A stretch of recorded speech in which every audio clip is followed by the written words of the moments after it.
Right, hi guys. Today I'm going to show you how to change the pull start on a kyosho inferno. The reason I decided to do this video is because there seems to be a lot of people online who think that they have to turn the car over to a professional to do this job because the engine's got to be taken out. But there is another way of doing it without taking the engine out, which I think is easier. But again, there's not really much information online about it, so I'm going to show you quickly today how to do it. So you need Phillips screwdriver, either big one or little one, 2.5mm hexagonal driver, or an Allen key, some thread lock, some sort of dish to put your screws in, and obviously a new pull start and some pliers. So basically what I've done is I've took some screws out because it can be a bit of a arduous process watching people unscrew screws. So basically, if you look down here, you can see this bar that goes down onto the chassis. We need to remove that. So there's a screw in this side, which is pretty straightforward to remove. It's a crosshead screw. Just pop that out of there like so. Put it in your pot, and then that bar, just with a little twink, it comes up. Now obviously don't yank it too much, because obviously we don't want to break the other end, but we just lift it up so it's, you know, just clear. And then if you look underneath the car, on the bottom, there's 4 screw holes here. I've took 3 of them out already, but I'm just going to remove the last one. If you just apply a bit of pressure between your thumb and fingers, just to keep hold of everything, because once this screws out, you'll see what happens. It's basically the whole rear assembly comes away from the car, so you don't want to drop that, but that's the whole rear assembly and differential box, so you don't need this on the back there at the moment, so we'll take that out of the way. Drive shaft obviously comes out of the cup in the centre diff, so we just put that in our magnet bowl as well so we don't lose it. It gives you a clear view of the back of the manifold and the pull start. We've got 2.5mm Allen bolts in the back of the exhaust manifold. If you just crack the left one just a little bit, and then undo the right one all the way, if you've got the original kyosho manifold, then you should see it's quite simple. It's like a little lock pin. You just take it out, just swing it up out of the way. That gives us perfect view of all 4 screws on the bottom of the pull start. So we undo all 4, and obviously make sure you don't lose your screws, even though you'll get a new screw pack with your new pull start. If you're like me, you're a bit greedy with screws, you like to keep them safe, so if you do lose any while you're out and about, you've got a couple to replace them with. Keep them in your box or your bag handy. Last screw just at the bottom here. Oh, put that in the dish. There we go. And the last one there. Right, now this pull start's broken. It just kept breaking. So we decided obviously to change it. Now your one-way bearing has come away with the pull start. If you just pinch just gently and just flick it side to side, you should be able to pull that straight out. The one-way bearing, obviously, it's got an arrow on it. What you want to do is just make sure that you get that the right way round on the engine. So the arrow needs to go towards the engine, yeah, but facing so that it's going clockwise. So it goes on like so, and then so you get the compression one way, but obviously the other way it spins. So anti-clockwise it will spin, clockwise it won't. Old pull start out the way, new pull start. Okay. Now if you line your bearing up so it pushes on, and then if you just hold your thumb just on the back, just give it some pressure, and if you just pull, just make sure, just once, just to make sure your bearing is on the right way round. Otherwise you're going to have to take the whole thing apart again and change it all about. So now that that's done, I'm going to crack open the thread lock. Now we are screwing basically effectively through plastic into cast, so the thread lock will will make the screw stay in the cast. We don't want to tighten it up too tight, so because obviously it's a plastic surround on the pull start, and we don't want to crack it. So what we do is just a little dab of thread lock on the end of the screw, and then if we push that through and then do that up, and what I'm going to do is just nip them all up, and then I'll get the bigger screwdriver just to give it, you know, one last little crunch. Oh, I dropped it again. Right, let's get some. I need to get some new thread lock.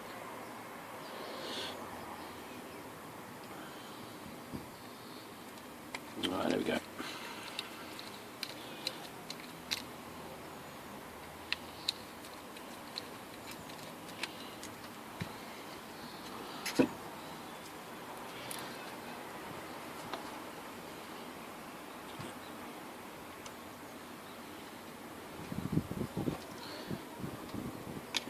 Screws in all four corners. Remember, like I said, you don't want them going up too tight though, because you will crack the plastic that surrounds the pull stop. Right, last one. Sorry about this. Long process.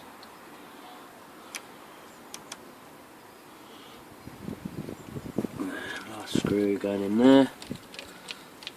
Make sure your pull start has gone on the right way as well. You don't want to. It needs to. So the pull start pulls up about 11 o'clock.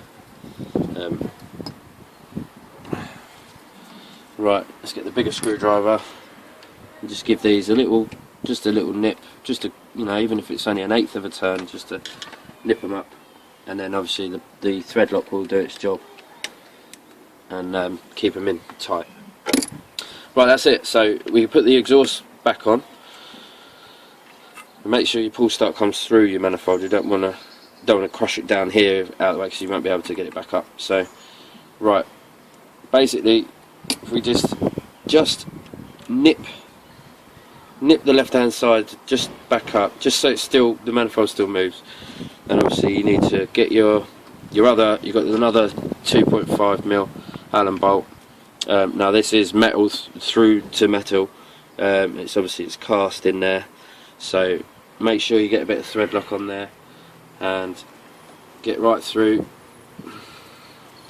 Tighten up nice and tight. You don't want any air leaks from here, so you can hold the head and just tighten up and make sure you don't tighten them up together. You don't want to tighten one up before the other, because you'll end up with a bent gasket. Right, so this is going to go back on now. So what we need to do, we need to put the drive shaft back in. Now if you look, I don't know if you're going to be able to see it on the camera, but if you look basically at the end of the screwdriver, you've got the drive shaft cupped down inside. You're not going to be able to see it, but it's in there. Now on the end of the drive shaft you've got 2 pins, and what you need to do is get the drive shaft in the cup so the pins are in the right places. Okay, that's in. So what we need to do, this is the tricky part. Now if you look underneath here, you can see this here, it spins the collet on there. So what you do is, if you just hold your finger underneath and we lift this tie bar up out of the way, and then we get the drive shaft up, and if you hang the car off the side so the wheels don't touch, you can spin this round to line it up. Okay, so that's lined up with the drive shaft. Get the tie bar just in the general position that it needs to be in. It doesn't have to be in. And then you hear that click, that basically there's a seating for these wheels to sit down on. Right, now without letting go, it's easier to do this while you're hanging off at the end of a side, because you can get under and just put one screw. You just need to get one screw in. It doesn't matter too much which one, just one with a screwdriver.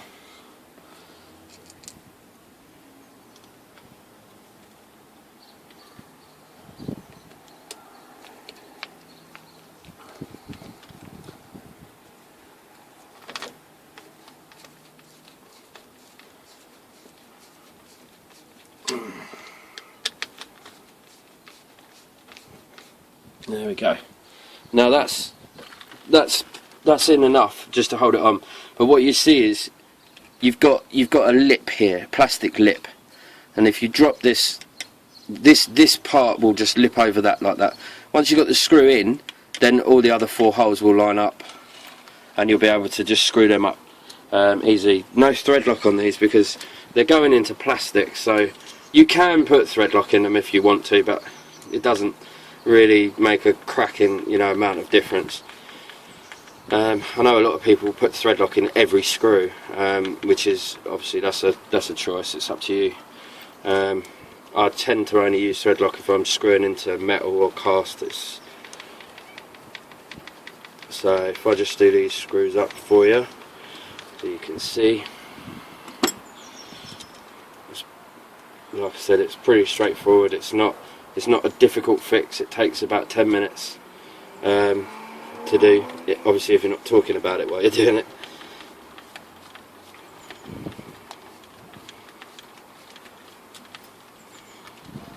And just give them a last little nip up just to make sure they're nice and tight.